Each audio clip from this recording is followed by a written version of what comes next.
retomar o nosso ciclo do Seminário de História Religiosa relativo a este ano, depois da interrupção para férias. O nosso ciclo versa este ano sobre a história da Diocese do Porto, dos homens da memória, os tempos da Diocese do Porto, naquele enquadramento que já conhecemos dos 900 anos da restauração da Diocese. Retomamos com uma intervenção sobre o padre Américo Monteiro de Aguiar, da teologia à obra. Temos connosco o Luís Leal, que estamos habituados a ver aqui a tratar dos aspectos mais práticos do funcionamento do seminário, e ele, de facto, tem essa colaboração no quadro do Centro de Estudo de História Religiosa aqui no Porto. Mas hoje vamos ouvi-lo também numa outra vertente, a vertente do trabalho mais científico e mais de investigação. Ele é licenciado em Teologia, cá na Faculdade de Teologia da Universidade Católica, aqui no Porto. Continuou depois os seus estudos em Teologia Fundamental em Compostela, no Instituto Teológico Compostelano, e neste momento encontra-se, é doutorando da Faculdade de Letras da Universidade do Porto em História Contemporânea, e é nesse âmbito que está, nesse âmbito e no âmbito de um projeto de investigação financiado pela Gulbenkian, que ele está a estudar precisamente o Padre Américo. E por isso é certamente em parte fruto desse trabalho, é parte desse trabalho que ele nos vai trazer aqui hoje. Vamos ouvi-lo certamente com muito agrado, e depois teremos a oportunidade de dialogar sobre aquilo que ele nos disser. Muito boa tarde a todos e muito obrigado, Padre Adélio, pelas palavras de introdução e, sobretudo, pelo acolhimento a esta minha conferência, que começaria já por clarificar, ou por dizer, a primeira nota é que, de facto, não vai ser propriamente uma conferência.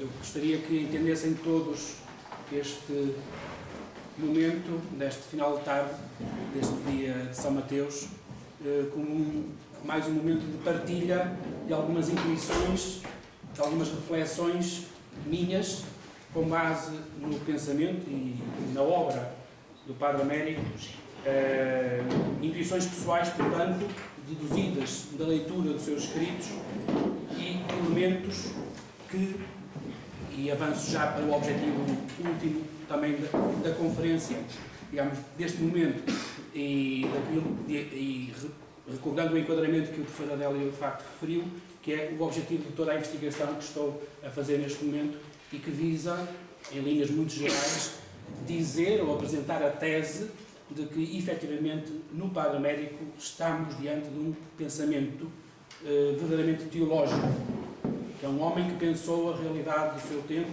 de forma teológica.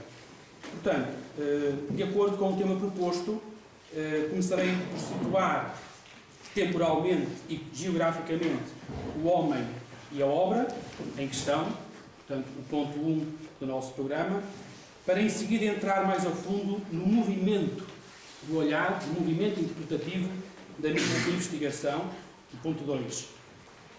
Para tentar terminar, ponto 3, e terminar a horas, vamos ver, esta minha análise com alguns problemas por resolver, as questões disputadas, como dizíamos na tradição.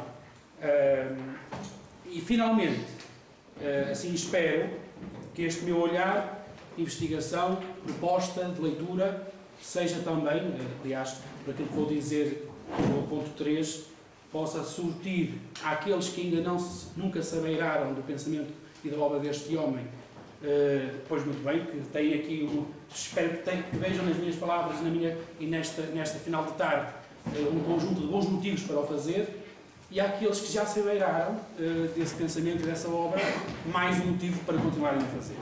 Portanto, isto tudo para que o Padre Américo, a sua figura, aquilo que ele deixou, literariamente e a nível também de obra social, não se perca, por um lado, mas acima de tudo que lhe demos o lugar que ele verdadeiramente merece. Dizer recorrerei a algumas notas de forma muito livre, não vou ler tudo aquilo que tinha, obviamente, preparado, mas é apenas para também não me perder, porque isto, falar sobre o Padre Américo, dava para estarmos aqui um seminário inteiro. Mas vamos atender-nos apenas a uma sessão e para isso é preciso também não perder o fio à meada e perdoai-me se às vezes terei que, digamos, interromper o contacto visual para ter que ir às notas para não me perder nesse mesmo fio. Dizer Padre Américo Monteiro de Aguiar, ou simplesmente Pai Américo, significa referir-nos, como já disse, a uma figura ímpar da primeira metade do século XX português e portuense, quer no que concerne à nossa história religiosa e cultural, quer à história da pedagogia e da própria ação social. A sua biografia é, no mínimo, peculiar. O seu pensamento, embora nunca sistemático, manifesta uma singularidade e um caráter inovador que a não poucos já intrigou.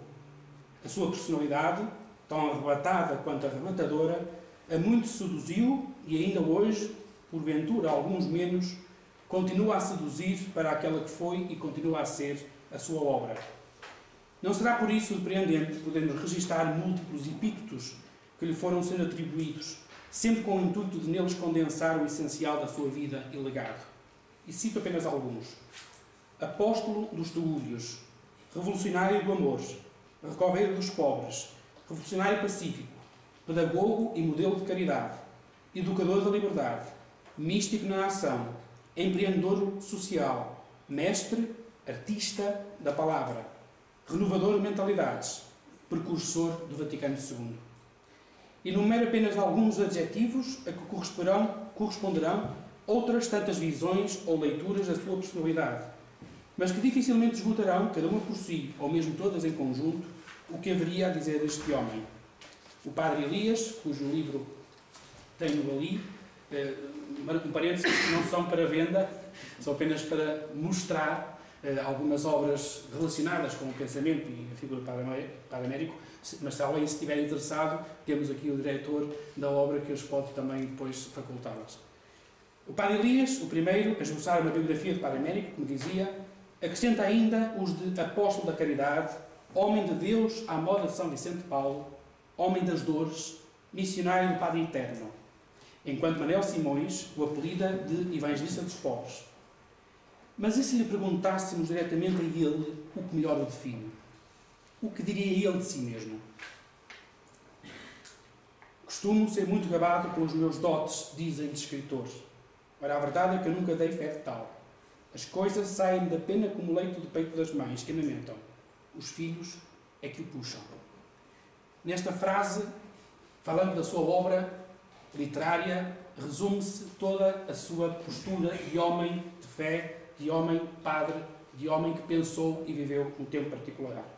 Um homem que sabia muito bem qual a sua missão no mundo e o seu lugar na história. O Padre Américo tem de morrer e o nome dele ficar nos alicerces da casa do gaiato, escondido. Se o grande trigo ficar à vista, não dá pão. Não é modéstia. É amor à criança abandonada. É política do Pai Nosso. Atente-se ainda no título do texto, artigo, de onde retiro esta última citação. Não está aí, mas o título desse texto é A Batina Negra é Bênção e Maldição. Quem aqui não vislumbra não apenas uma tese que a vida da figura em questão tantas vezes confirmou, mas igualmente uma expressão cabal de um modo de ser e de estar no mundo muito peculiar, dificilmente compreenderá o alcance da nota do padre Avelino Soares, seu antigo colega de escola, que reside à primeira página da edição número 340 do Jornal O Gaiato, 16 de março de 1957, ou seja, quase um ano depois da morte do Padre Américo. Temos aí a citação, que passo a ler. O Padre Américo era padre 100%. Não vale, porque é falsa e mal intencionada, a insinuação que aflorou aqui ou além de que ele era simplesmente e por índole natural uma pessoa extremamente bondosa, atormentada pelo sofrimento dos pobres como ninguém no seu tempo. Aconteceu de envergar uma batina que lhe permitiria dizer impunemente coisas duras aos grandes deste mundo. Mas os problemas da Igreja e do Reino de Deus não eram contra o seu rosário. Contra tal tentativa de laicização do Padre Américo, gritam todas as palavras que saíram da sua boca ou escorreram da sua pena. Embora concordando com que Henrique Manuel Pereira defende quando afirma que, sendo tudo isso que temos vindo agora a dizer, revolucionário, pedagogo, educador, místico, empreendedor, mestre, o Padre Américo não cabe em nenhum espartilho. Padre Américo torna impossível qualquer definição. Isto diz, e bem, Henrique Manuel Pereira. Contudo, eu considero que tal reserva não nos deve impedir de tentar uma diferente aproximação a esta figura. Ainda menos se esta nossa leitura for uma releitura ou uma reinterpretação do seu legado que tente ser ao mesmo tempo integradora de toda a sua obra.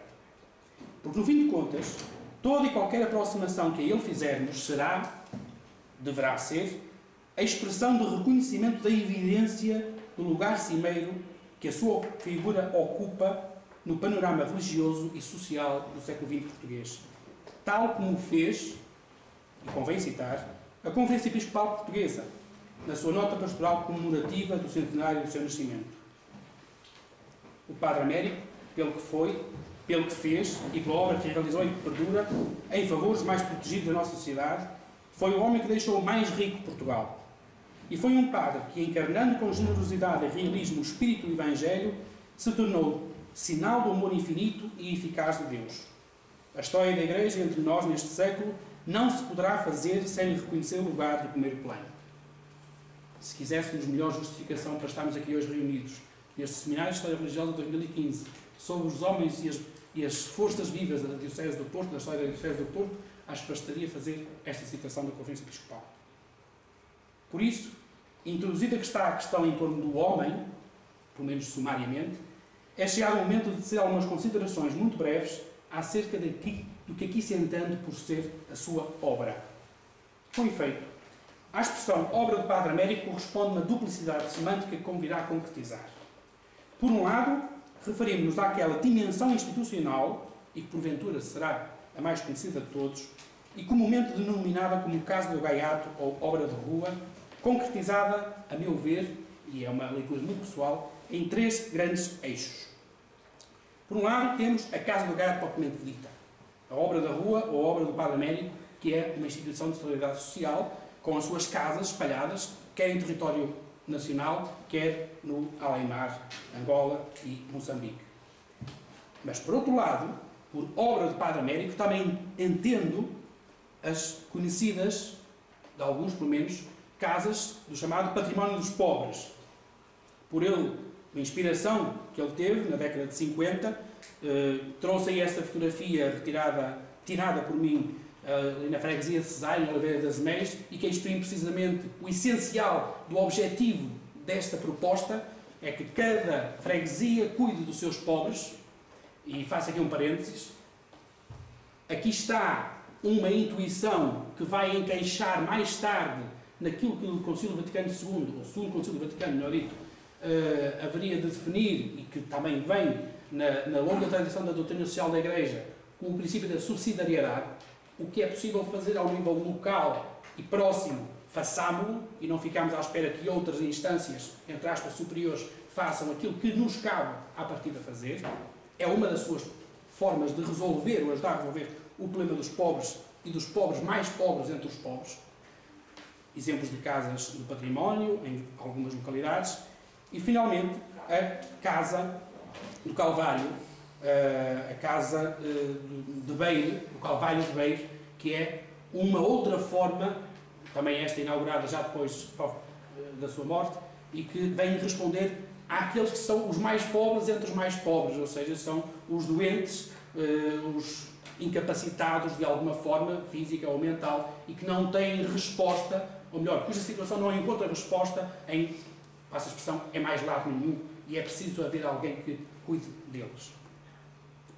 Isto por um lado. Portanto, a obra do Padre Américo, a obra do ponto de vista institucional, arquitetónico, de ação social, digamos assim. Mais fotografias. Desculpem, só a explicação das primeiras duas fotografias, que são por si também paradigmáticas de outra questão que vou abordar mais adiante, e tem a ver com as intuições do Padre Américo.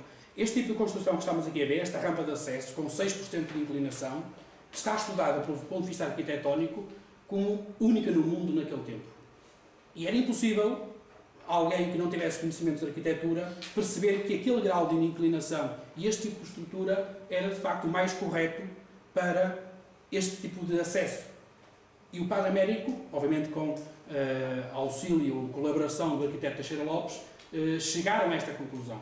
Portanto, aqui também se vê a capacidade deste homem de ver para além do seu tempo, mas já lá iremos. Depois, a fotografia do meio e a da direita são o exterior, respectivamente exterior e interior, da Capela do Calvário, da Casa do Calvário de Beira, que, se ainda ninguém se apercebeu, está construída com base num antigo espigueiro. O espigueiro, o sítio onde se guarda o trigo, transforma-se em capela onde se guarda o pão da vida. Este tipo de intuições também convém registar. Isto por um lado, portanto. Por outro lado, por obra de Padre Américo, também me quero referir aqui à chamada obra literária, propriamente dita, que traz ali pelo menos dois exemplares. Ou seja, a concretização literária do seu pensamento, e que é sensivelmente coetânea com as concretizações múltiplas da sua obra do ponto de vista institucional e, digamos, patrimonial.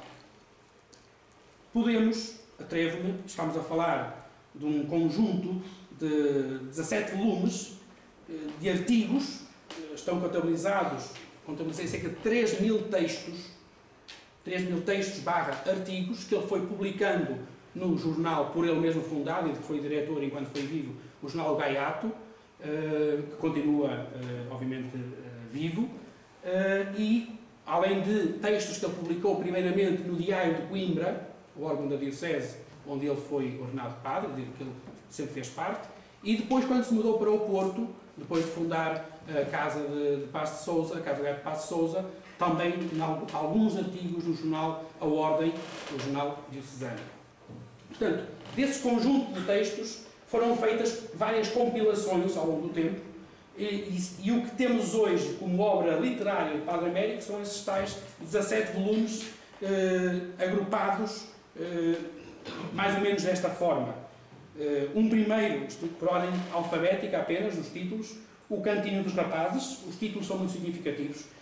Uma reflexão de textos publicados no Gaiato logo desde o início, praticamente desde o início, desde o número 47, de 15 de dezembro de 45 até agosto de 54, e que digamos, reflete um pouco as suas ideias de pedagogia, digamos assim, grosso modo.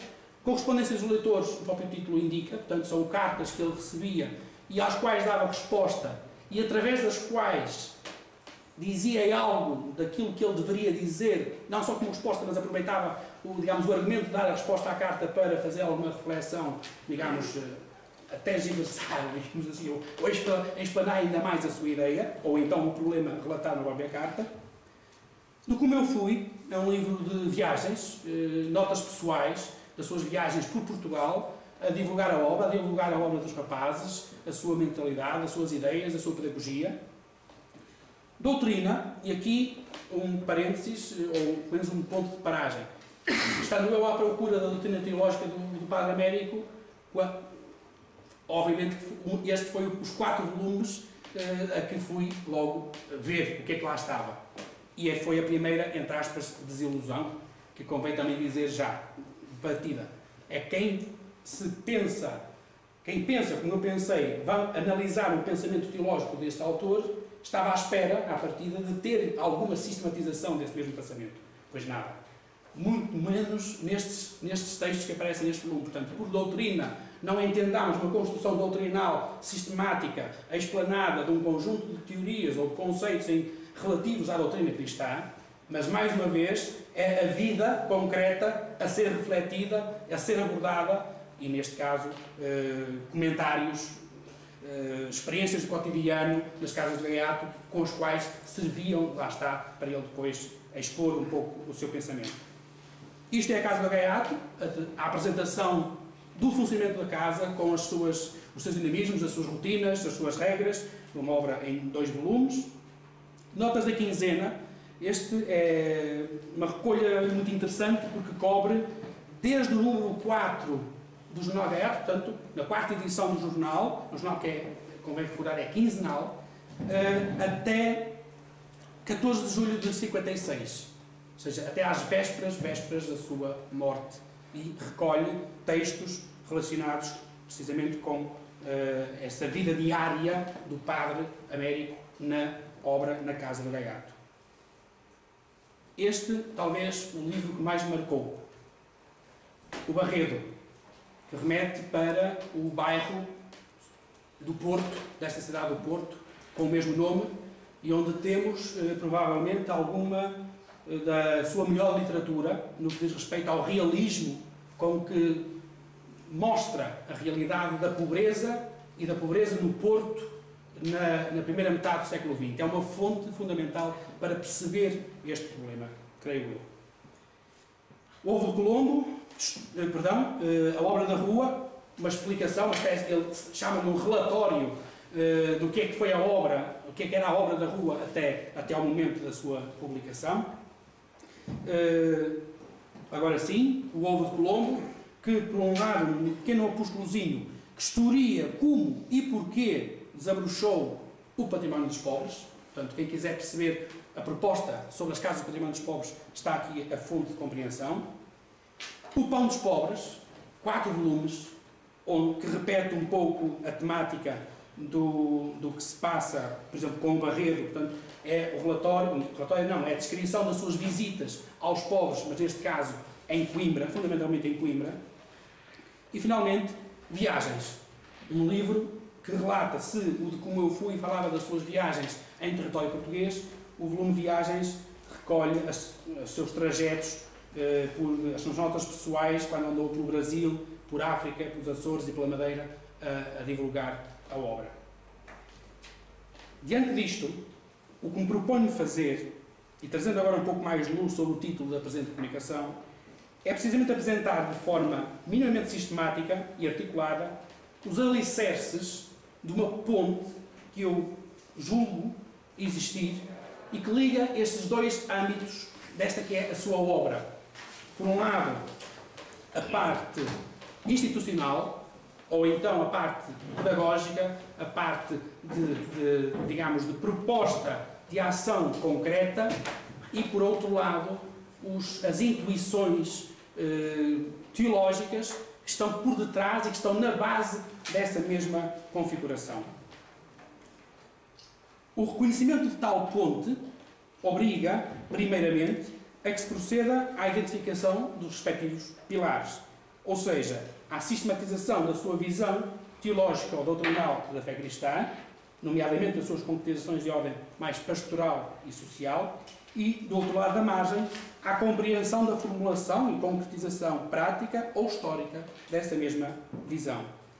Deste modo, creio que se tornará clara, simultaneamente, quer a recepção em Portugal e além-mar do ideário teológico, histórico e sociológico, mas também económico e político que lhe está subjacente, bem como a aplicação sociopastoral ou prática por ele, Padre Américo, proposta. Conjugando estas 2 vertentes de análise, julgo que melhor se perceberá a consequente significatividade e relevância desta figura para a compreensão do tecido socio-religioso português na época contemporânea. Formulando em 2 questões, muito simples então, o que é que eu pretendo fazer? Quais são as grandes intuições teológicas do Padre Américo Monteiro de Aguiar, identificáveis pela análise da sua obra escrita, e são elas uma total novidade no quadro teórico-doutrinal do seu tempo? Ou antes se enquadram noutros movimentos de renovação pré-conciliar, que hoje é mais fácil, porventura, de identificar e de perceber, também por partilhar com outras figuras ou personagens seus contemporâneos? Quais são? Existe? De que forma se encaixa? Esta é uma primeira ordem de perguntas. Uma segunda: qual a relação entre este pensamento e a ação proposta, entre teologia, enquanto reflexão, enquanto discurso, mas também enquanto proposta de transformação social, e a história, propriamente dita, como concretização, como obra de acordo com este autor. Diria, então, que a primeira coisa a fazer quando se aborda, seja o que for, ou seja quem for, há que situar este homem e esta figura no tempo. E, grosso modo, e não queria entrar muito por questões de biografia, vamos passá-las um bocado assim, quase pela rama, até porque, se me permitem, não é publicidade, mas é reconhecer os gigantes em cujos ombros nos colocamos. E há um gigante que é o Padre Manuel Mendes, que tem há 30 anos, pelo menos, se não me engano, que anda a estudar e a trabalhar a obra do Padre Américo, e que resolveu, e bem, muito bem, neste último livro, editado no ano passado, muitas das questões que se focavam sobre toda esta primeira fase da existência do Padre Américo até à sua ordenação. Obviamente, ou muito naturalmente, lhe chamou ao livro do Padre Américo Itinerário Vocacional, até para dirimir uma questão que é mais um lugar comum, mas uma mentira repetida muitas vezes torna-se verdade. E repetiu-se muitas vezes que estávamos, por exemplo, no caso de uma vocação tardia. Não é verdade. O Padre Mendes demonstra isso, e eu remeto muito para aquilo que vou dizer, remeto absolutamente para aquilo que o Padre Mendes diz, com muito mais profundidade, com muito mais dados, dos quais agora apenas apresento, digamos, um panorama muito, muito geral, e também de acordo com aquilo que realmente me importa, que é, em suma, perceber as influências de ordem teológica, filosófica, no pensamento e na espiritualidade, na forma de ser e na escrita do Padre Américo. Então, assim sendo, e muito, muito pela rama, e lamento se vinham também com alguma expectativa neste sentido, mas remeto, insisto, para este texto do Padre Mendes, 3 fases principais na biografia do Padre Américo. Uma primeira que vai, e estou quase a parafrasear o Padre Manuel Mendes, do berço até à sua passagem por África, passagem e regresso de África. Portanto, estamos em 1877, ou entre 1877, data em que ele nasce em Galegos, freguesia de Galegos, na Fiel, de uma família abastada, podemos dizer assim, é o 8º irmão, 8º filho, e que tem, digamos, o percurso normal de uma criança daquele tempo nascida nesse contexto. Portanto, frequenta a escola primária, vai depois, há digamos, um pormenor curioso, é batizado com o nome de Américo, mas por homenagem ao então cardeal Dom Américo, bispo do Porto. Vai para a escola primária oficial, a Escola Régia de Galegos. É aí que conhece o futuro padre Avelino Sousa Soares, de quem, obviamente, se tornará grande amigo.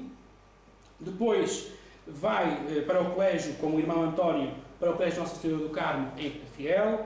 Aprende a doutrina cristã, tem uma educação perfeitamente normal. Se bem que aqui, e logo desde muito cedo, estávamos em 1998, confidencia pela primeira vez à mãe a vontade de ser padre. E a mãe, como Maria, guardou aquelas coisas no seu coração e, por enquanto, não disse, não pôs ainda cá para fora esse desejo, guardou-o consigo. Pelo menos não temos memória em registro disso. No entanto, denotam, os seus colegas notam que ele é um bocadinho beato. Portanto, a coisa ficou por ali. Mais tarde faz exame de instrução primária, entra em outubro de 99 no Colégio de Santa Quitéria, Felgueiras, da Congregação da Missão, aos 12 anos, com o irmão António. Aí revela-se um muito bom estudante, tinha boas notas, pelo menos é isso que consta, digamos assim. E depois, em 1 de junho de 1902, há de facto uma carta da sua mãe ao José, o filho mais velho, em que ela de facto refere que Américo, agora já com 14 anos, manifesta a vontade de ser padre. O pai de Américo é que não acha grande piada à ideia, porque já tem um filho padre, por um lado, e por outro lado, porque considera que Américo é demasiado alegre, tem um espírito demasiado alegre para ser padre, demasiado extrovertido. Portanto, a coisa ficou por aí e tenta resolver a situação enviando para o Porto. E aqui entramos numa fase muito importante da vida de Padre Américo, porque é precisamente aqui, com 15 anos, no Porto, é empregado numa loja de ferragens na rua de Mouzinho da Silveira, que Padre Américo começa a estabelecer aquilo que eu chamo o seu jogo de redes. Começa por conhecer as pessoas que efetivamente marcaram o seu percurso. E aqui, a primeira delas todas é o então cônego Dr. Manuel Luís Coelho da Silva, que à altura era o vigário-geral da Diocese do Porto, e que mais tarde viria a ser nomeado Bispo de Coimbra e que o recebe no Seminário de Coimbra e que mais tarde também o ordeina. Portanto, a ligação com este homem é um contínuo, digamos assim, apenas quebrado pela ida de Américo para a África, que vai acontecer muito pouco tempo depois, em 1906, a 19 de novembro. Entretanto, chega-se inclusive a inscrever no Instituto Industrial e Comercial do Porto, sem deixar o serviço da casa onde trabalha, portanto uma espécie de trabalhador estudante, já na altura, e também descobre uma das suas maleitas, descobre que sofre de reumatismo, começa a sofrer reumatismo logo muito, muito jovem. Depois, uma segunda fase, entre Porto e África, 1902 e 1921, para onde já tinha ido um dos seus irmãos, e onde chega em 24 de dezembro de 1906 ao Xinde, em Moçambique, com apenas 19 anos. E aqui não me atrevo a dizer que há um hiato do ponto de vista da sua formação religiosa, digamos assim, do seu crescimento espiritual, porque, mais uma vez, há uma figura central na sua vida que, de certa forma, foi, digamos, a estaca que não permitiu que ele se perdesse, digamos, nas aventuras de um português em África com dinheiro, um comerciante de sucesso que ele foi, e que foi a figura do missionário franciscano, o padre Rafael Maria de Assunção, que por sua vez mais tarde seria nomeado bispo titular de Augusta e em seguida de Cabo Verde, este 1935 a 40, e que acaba por ser, também pelo seu testemunho, pela companhia, pela amizade e uma espécie de confidente do Padre Américo nestes tempos de África, e que, a meu ver, e não sou eu também, obviamente, que o digo com muito mais propriedade, o Padre Manuel Mendes, que foi uma figura central também nesse percurso e nessa reaproximação, ou pelo menos no não perder o fio religioso digamos, do sentimento e do sentir e do viver do Padre Américo. Dom Manuel Coelho da Silva, Luís Coelho da Silva, peço desculpa, e as figuras, e depois uma estátua que encontrei em Torres Vedras, do Dom Rafael Maria da Assunção. A terceira fase, estamos já depois de regressar de África, mas ainda com a dúvida se de facto lá regressa ou não, acontecem, o Padre Américo objetivamente só fala de uma martelada. Ou seja, por martelada entenda-se o momento, uma espécie de momento a São Paulo, em que cai do cavalo e supostamente percebe e decide que essa é que é a sua missão, ou seja, deixar tudo e ingressar, no caso concreto, ingressar num convento franciscano, ou seguir outra via, pelo menos. Elas não foi só uma.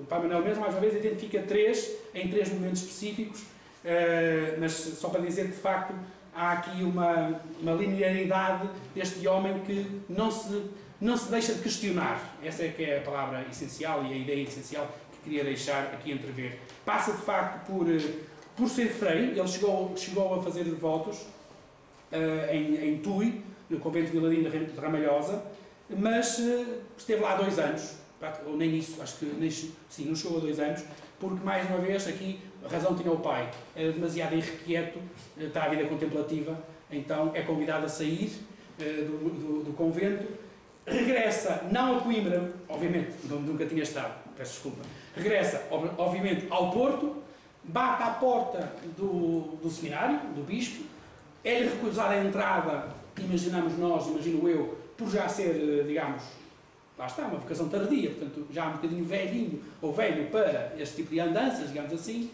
e lembra-se que tem o grande amigo dele em Coimbra, e é então em Coimbra que bate novamente à porta do seminário e ingressa e começa aí o seu percurso propriamente académico. Américo seminarista, está aí uma fotografia do jornal, retirada do jornal Gaiato. Em Coimbra, obviamente, e começando o seu percurso académico, obviamente chegamos à parte central também de análise dessas tais influências que eu há bocadinho me referia e que convém e iria se calhar investigar mais a fundo. É verdade que, de facto, em Coimbra, se antes já tinha tido 2 ou 3 contactos que haveriam de marcar, os contactos de Coimbra na universidade e no seminário, então esses, obviamente, nesses 4 anos, são de facto, 6 anos, aliás, são de facto essenciais. Em outubro de 1926, inicia o curso quadrienal de Teologia. As notas, tenho aqui o registro das notas dos diversos exames, digamos que um aluno mediano, não é assim brilhante, que é compreensível também tendo em conta que era um trabalhador, não é? Que durante muitos anos tinha estado fora, estava longe destas lides da reflexão, mas que lá se ia safando. Acho que teve uma gata a latim, não é? Apanhou uma reprovação de latim, mas depois lá conseguiu recuperar. Enfim. Marcante foi um encontro, lá está, com um chamado Padre Matteo, e já lá voltaremos mais adiante, um padre italiano trazido pelo então professor na Universidade de Coimbra e no seminário, o Cardeal Sergeira.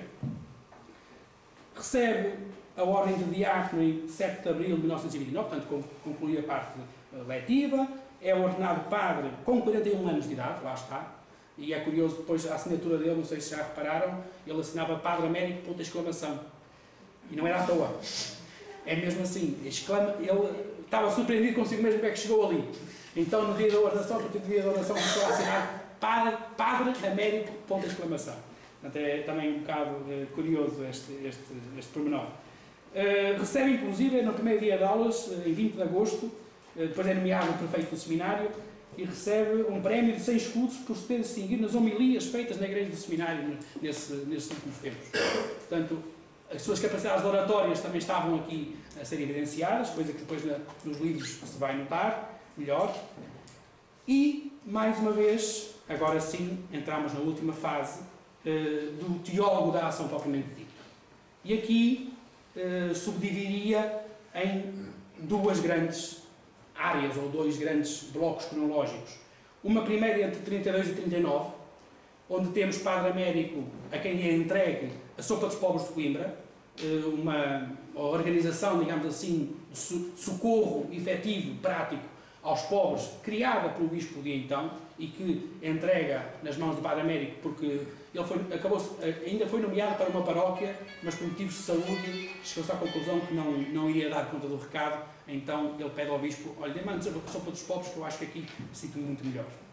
As colónias de férias, as célebres colónias de férias que ele começou a organizar com os rapazes da Baixa de Coimbra, com os gaiatos da Baixa de Coimbra, e em vários sítios ali da zona da Diocese, da região. Dá para ali uma foto, não sei o que é que se passou, peço desculpa. Era uma foto, não sei agora o que é. E onde eu acho que está aqui a nascer, está aqui o embrião daquilo que viriam ser as grandes inquisições e as concretizações da obra. E depois, sim, de 40 em diante, temos a fundação, ou as várias fundações das várias casas do Gaiato.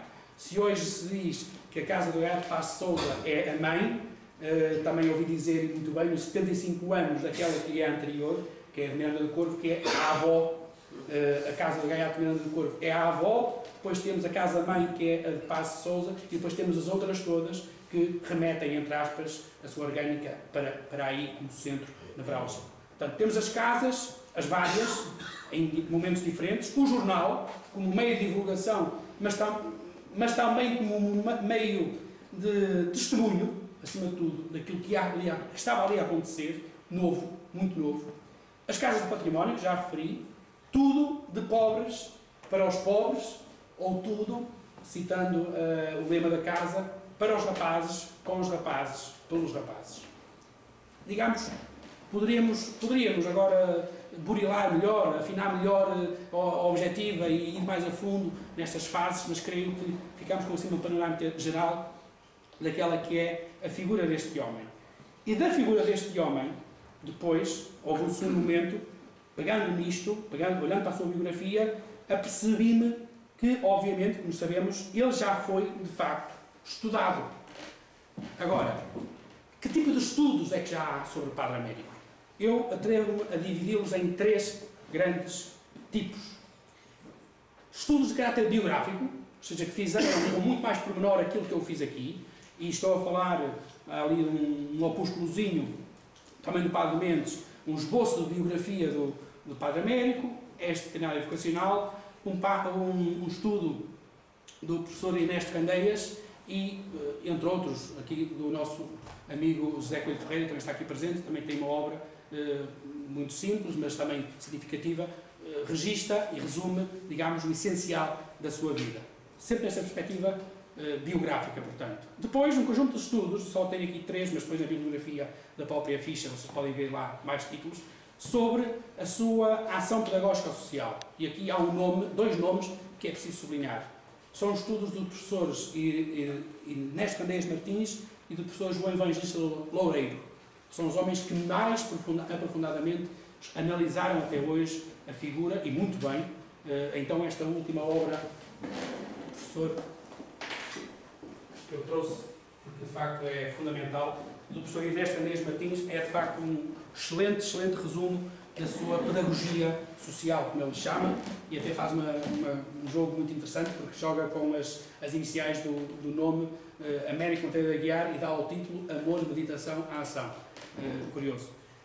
Portanto, segundo tipo. E alguns de terceiro tipo, uma obra, um livro, propriamente dito, que é o resultado também de uma tese de licenciatura desta casa, do Padre Américo Místico Nosso Tempo, do Padre José Ramos, e um outro artigo, um outro estudo que fala sobre a sua espiritualidade, digamos assim. Então, analisando isto que existe, cheguei à conclusão que os presentes também já podem ter chegado, facilmente também como eu, que é onde está, então, um estudo teológico, porque não há ninguém, até hoje, que de certa forma, tenha pegado no Padre Américo por este prisma. E é isso que, muito humildemente, me atrevo a fazer. E pegando no que existe, pegando nas fontes, os tais 17 volumes, tal qual como estão, e faço este inciso porque são fontes que já de si também merecem alguma crítica, no sentido de que é preciso burilar muita informação e algumas incongruências que se encontram também entre os textos, mas isto é outra conversa para outros públicos, para outros âmbitos. Diante dos 17 volumes, o que fiz foi uma leitura integral e de corrida, digamos assim, e a identificação daqueles textos mais significativos. Estamos a falar, há pouco os referi o número, estamos a falar de cerca de 1900 textos. E desses 1900 textos, resultaram 765 fichas de leitura, ou seja, 765 artigos, textos, significativos do ponto de vista teológico.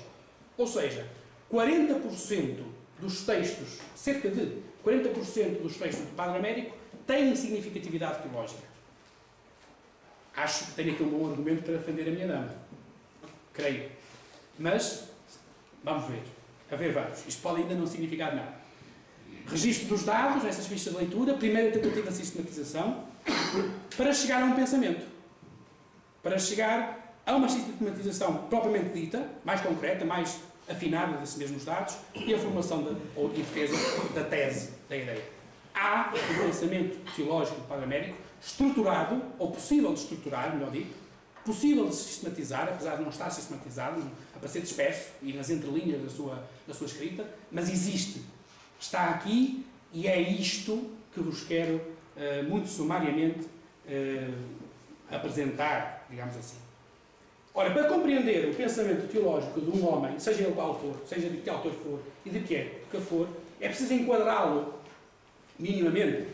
E aqui encontrei 3, mais uma, grandes linhas de interpretação, que não é uma questão de... O que não quero com isto dizer que temos que, como também já ouvi alguém dizer e muito bem, aliás, na sequência também do que diz o professor Henrique Manuel Pereira, se não podemos etiquetá-lo, muito menos podemos pô-lo numa estante, numa prateleira e dizer, ok, é aqui que ele está e está muito bem. Não, muito menos com o Padre Américo. Isso é o pior que se pode fazer, às vezes, a autor, seja em que perspectiva for.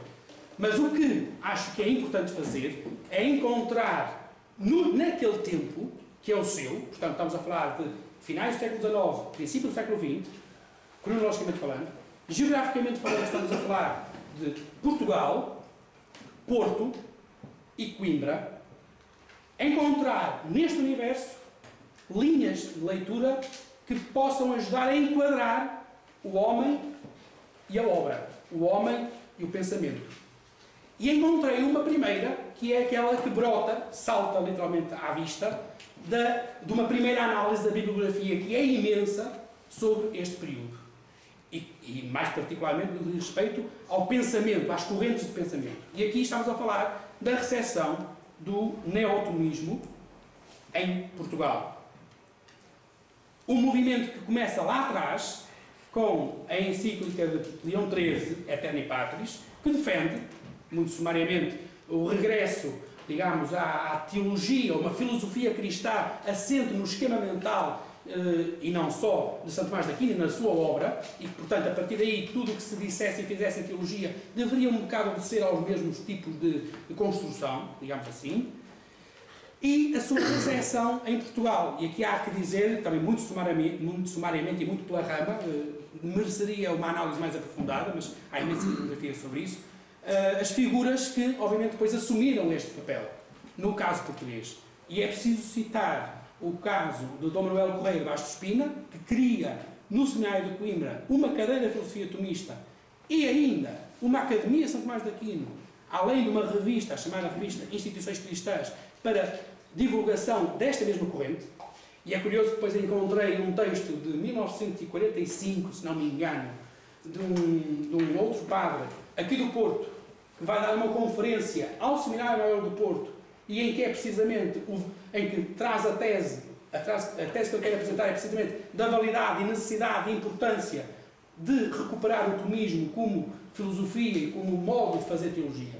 E é muito curioso isso. Portanto, estamos a falar de Porto e Coimbra, portanto, na sequência, e obviamente dos 3 outros nomes de professores de Padre Américo que estavam naquela altura no seminário / Universidade de Coimbra e que são eles também nomes de topo, digamos assim, do que diz respeito à recepção do neotomismo em Portugal. O Monsenhor Tiago Sinibaldi, o Padre Matias Capela, alguns de vocês poderão já ter ouvido falar, e o filósofo Ferreira Deusdado, também com obra publicada, imensa obra publicada naquele tempo. Poderia ainda citar os próprios manuais de teologia e de filosofia que o Padre Américo utilizou e que, efetivamente, demonstram precisamente esta influência neotomista, pelo menos na sua formação filosófica ou teológica. Além de os nomes de mais 2 professores, que não estão aí, mas vou dizê-los agora, do Dom Manuel Trindade Salgueiro e do Padre Luís Lopes de Melo, um padre coimbrão, que influenciou absolutamente o pensamento do Padre Américo, principalmente na questão da doutrina social, ou melhor, na aplicabilidade da doutrina social. Mas depois podemos ver isso com mais pormenor. Ora, transversal a este movimento temos o percurso, como eu estava a dizer, do Padre Américo, que está em Coimbra, como seminarista, precisamente neste período de maior efervescência do neotomismo em Portugal. Poderia citar outros eventos relacionados com esta recepção, mas o que importa citar é exatamente isto. Portanto, por um lado, a corrente filosófico-teológica, o seu desenvolvimento em Portugal, nomeadamente com um centro muito forte em Coimbra, não só, mas também em Coimbra e em Lisboa, poderia citar também, mas estamos aqui mais focalizados em Coimbra, e a recepção ou a influência, como seria hoje, aqui se tivéssemos um grande teórico numa outra corrente qualquer da teologia hoje aqui na Católica Porto, provavelmente alguns professores e alguns alunos seguiriam também essa linha, um bocado essa possível influência que eu estou aqui a intuir. Esta é uma primeira linha de interpretação. Uma segunda, que também eu acho que é importante sublinhar, é a vertente ou a linha da espiritualidade popular. Espiritualidade, vivência espiritual e popular no sentido mesmo de povo. Portanto, desde os finais do século XIX até aos inícios do século XX, que é esse o horizonte. Aqui 4 grandes tónicas, digamos, da espiritualidade deste tempo, também, volto a dizer, de um ponto de vista muito, ou de uma forma muito impressiva, portanto, não não é o momento para entrar muito a fundo em cada uma destas temáticas, mas do ponto de vista só para perceber um bocado o quadro geral. Havia na altura um culto muito forte ao Sagrado Coração de Jesus e ao Menino Jesus, instigado já antes por Pio XI, e que se propagou naquele tempo, de uma forma muito particular, pelas conhecidas missões populares, em primeiro ponto, e depois pelo movimento do apostolado de oração, que andaram literalmente por todo o país, digamos, a fazer a divulgação